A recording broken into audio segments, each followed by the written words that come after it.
In early spring, priests across Ukraine scatter holy water over rows of woven baskets.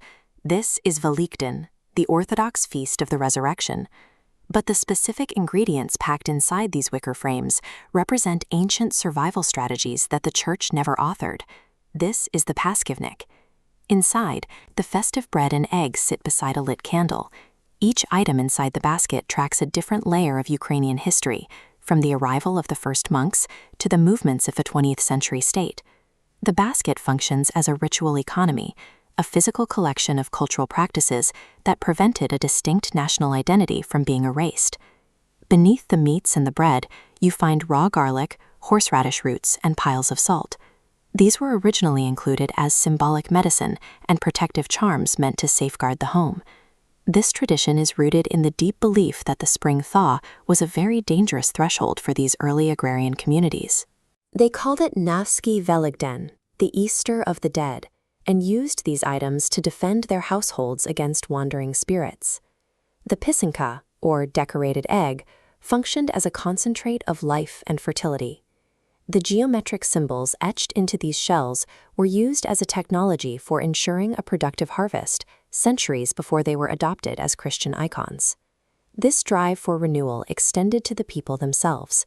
In the churchyards, youth gathered in circles to perform haifki, communal games and songs used to arrange pairings for the coming year. The protective foods and the courtship games formed a pagan toolkit.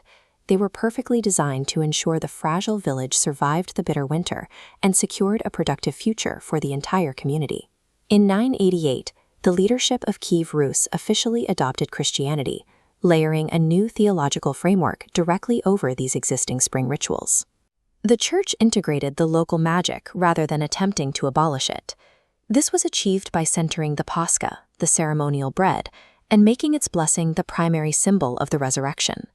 In 1646, Peter Mohyla's Trebnik established the official rules for these ceremonies, codifying the blessing of the food basket into the Orthodox liturgy.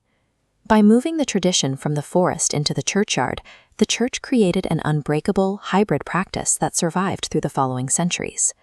Because the ritual was tied to survival, each region customized the basket to address local threats. In the Hutsul region of the Western Carpathians, baskets included metal tools to ward off mountain dangers. In northern Policia, the focus was water purification. To the south, steppe villages built massive communal swings for youth matchmaking games. These distinct variations show that Velykdyn functioned as a living, highly adaptable tool for local resilience rather than a rigid set of rules.